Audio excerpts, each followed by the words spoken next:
So yan no, so kamusta po mga ka-Streetwise? Ako po si Takero Miyamoto at welcome po sa aking munting channel. So mga kababayan, meron pa utot itong kampo ng mga Duterte na sa pangunguna nga ng dating chairman ng PACC na appointing nga po ni Digong na si Greco Bellica. So ang pautot nila ngayon ay gagawa sila ng isang prayer rally na naman para magtagpo si Maudig, si Duterte at saka si PBBM at doon po sila magkabate. Okay. So ito para makuha po natin yung narrative no. Ito nabasa ko ito sa Remate. So sabi dito no, PBBM Digong hinihimok na manguna sa prayer rally para sa kapayapaan ng Pilipinas. Okay.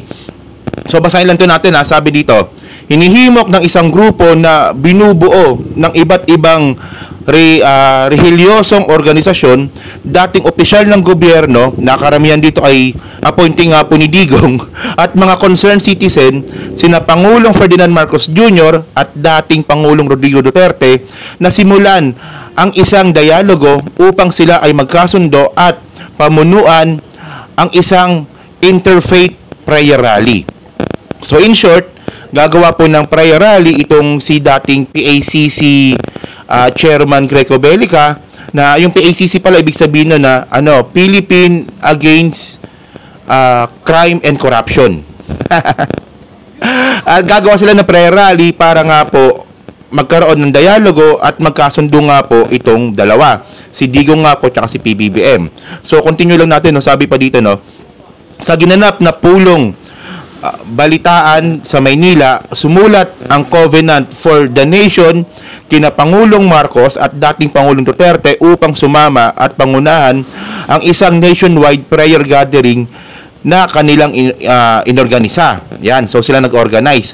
And then, sinabi ng grupo na ang pagdalo ni Pangulong Marcos at dating Pangulong Duterte sa nalalapit na national prayer gatherings ay dinisenyo upang pagalingin ang mga sugat ng ating bansa sa ilalim ng banal na patnubay ng makapangyarihang Diyos. Okay.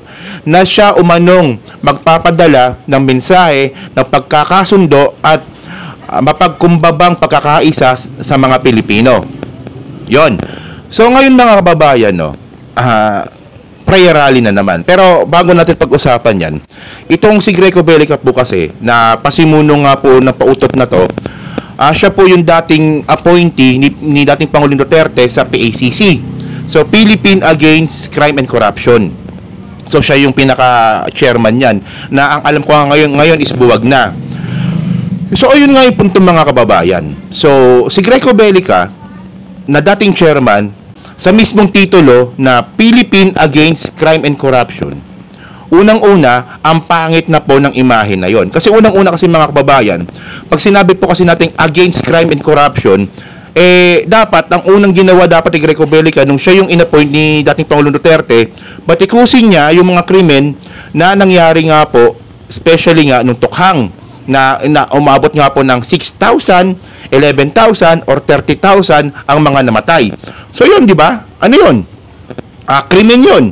And then pagdating po sa korupsyon, alam naman po natin kung gaano po kakurakot ang mga Duterte, 'di ba?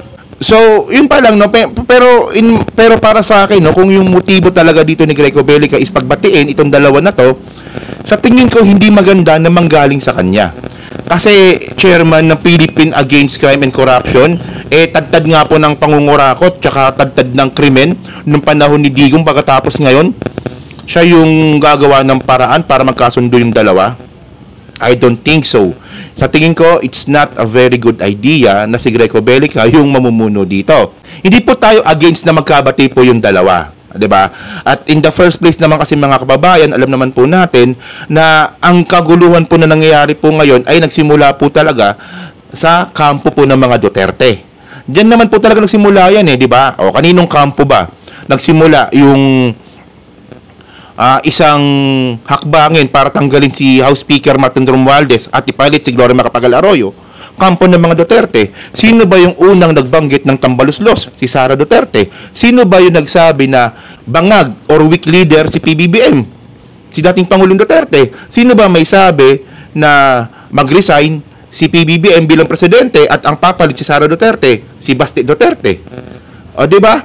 Tapos si Pulong nagwawala, Pulong Duterte, no, si Paulo Duterte nagwawala kasi nga binawasan ng budget na kung dati nga ay nakakuha siya ng 51 billion in 3 years, ngayon po binawasan. So nagalit si Paulo Duterte. So sa tingin ko mga kababayan, kung meron man dapat na manguna para magkabate, sa tingin ko dapat kung sino yung unang gumawa ng gulo. Na ito nga po yung kampo ng mga Duterte. At ang una nilang gawin, di ba, mag-apology muna sila. Mag-apologize muna sila. Tsaka maniniwala ba kayo na prayer rally ba talaga ito? Kasi alam naman po natin na yung ginawang prayer rally po sa Davao at tsaka yung gagawin pang prayer rally sa Cebu, alam naman po natin na ang nangyari doon ay murahan, laitan, at pangungutya. Di ba? So ito, no, continue muna natin to, no. So sabi pa dito, no. Nauna rito, sinabi ni Senador Bongo sa mga mamamahayag na nagpakita ng positibong tugon si dating Pangulong Duterte sa panawagan ng grupo habang hinihintay pa ng grupo ang tugon ni PBBM. So syempre, magkakaroon talaga ng positibong tugon dito si dating Pangulong Duterte kasi kampo niya nagsimula. Diba? So para mas malinaw mga kababayan, pakinggan ngayon natin yung sinabi dito ni Bongo. Ito sige. Normal naman po para sa kanya. Nothing new. At just recently, yung religious group, no, led by Greco Bellica, and yung mga kasamahan niya, some are bishops, no, including his father, di ba, si Mr. Bellica, Butch Bellica. They wrote a letter to the former president inviting him, no, for a prayer rally or gathering kung saan po meron silang mga imbitado rin. More on more on unification. More on, hindi ko po alam, no. You may ask Greco Bellica, and open naman po si former president sa idea. Sa verbally he told me he is open. Yan So malinaw mga kababayan, no, base po sa dakilang alalay ni Digong, is open daw po si dating Pangulong Duterte para dyan po sa prayer rally na yan para magkaroon daw po ng unification. So kayo ba, ewan ko lang, no, kayo ba, naniniwala ba kayo na si Greco Bellica talaga yung pasimuno nito? O baka si dating Pangulong Duterte din na inutusan si Greco Bellica na, ay gawa ka nga ng prayer rally para magkabati kami? Di ba? Kasi mga kababayan po kasi, ito lang, no, kung kaagat, ito lang, no, ako, irerespeto naman natin kung ano yung desisyon ni PBBM dito, kung a-attend ba siya or babaliwalain niya. Pero sinasabi ko lang po kasi dito mga kababayan, in my own opinion kasi, kung magiging easy to get si PBBM na, sige na nga, batiin na nga tayo, so tuwan-tuwa na naman ang mga Duterte dito. Ay, si Kuting pala, ang dali lang palang utuin. Diba? At tandaan natin mga kababayan, ang dami po nilang binanggit na masakit na salita sa ating presidente. So ano ba yung naging return ni PBBM po dyan po sa mga atake ng mga Duterte? Diba? Simple lang. Pumunta ng Davao, namigay ng relief goods, namigay ng lupa, at nagpatayo ng bahay para sa mga Davaoeños. Diba? And then medyo nagpahaging ng konti about sa fentanyl issue. Na ang sabi nga po ni PBBM, diba, baka sa fentanyl yan. So kailangan siyang alagaan ng mga doktor. So concern pa rin. So ngayon mga kababayan, ano ba yung naging tugon ni PBBM dito? So dito, no, nabasa po natin dito sa Inquirer, no. Ito, basahin natin to dito, no. Sabi dito, no, according to Bellica, the alliance has already sent letter addressed to both Marcos and Duterte appealing for sobriety and reconciliation amid deep concern about the current political situation in our beloved nation. So, okay, no? So, continue. President Rodrigo Duterte sent a positive response for the message and letter that we send. Ang dating sa amin ng response niya ay okay siya to the idea for having a prayer gathering with President Bongbong Marcos to symbolize na pwedeng magkaayos, pwedeng mag-usap, magpapakilala, said Bellica. Pero, pagdating po kay PBBM, no, sabi naman nila dito, Marcos on the other hand has yet to respond to the said letter. So, hindi pa po nagre-response or hindi pa po nagre-reply si PBBM dito nga po sa invitation nga po ni Greco Bellica. So ito nga po yung punto mga kababayan. Kayo ba, agree ba kayo dito na umattend si PBBM para po dyan sa prayer rally na binuo ng kampo mismo ng mga Duterte? Kasi si Greco Bellica, di ba, madikit kay Duterte yan. So kung titingnan po natin yung Facebook po ni Greco Bellica, yung post pa rin po dyan is tungkol pa rin po sa mga Duterte. Kumbaga yung post ni Greco Bellica is pro Duterte pa din. So, ewan ko lang no, kung ano yung magiging decision po dito ni PBBM. Ako, personally, igagalang ko. Pero para po sa inyo mga kababayan, anong masasabi nyo nga po dito? Na okay lang ba na ganun-ganun na lang na sige na nga, for the sake of the Filipino people, mag-usap tayo kung ano may differences natin, pag-usapan natin? Or mayroong ibang plano si PBBM na hindi natin alam?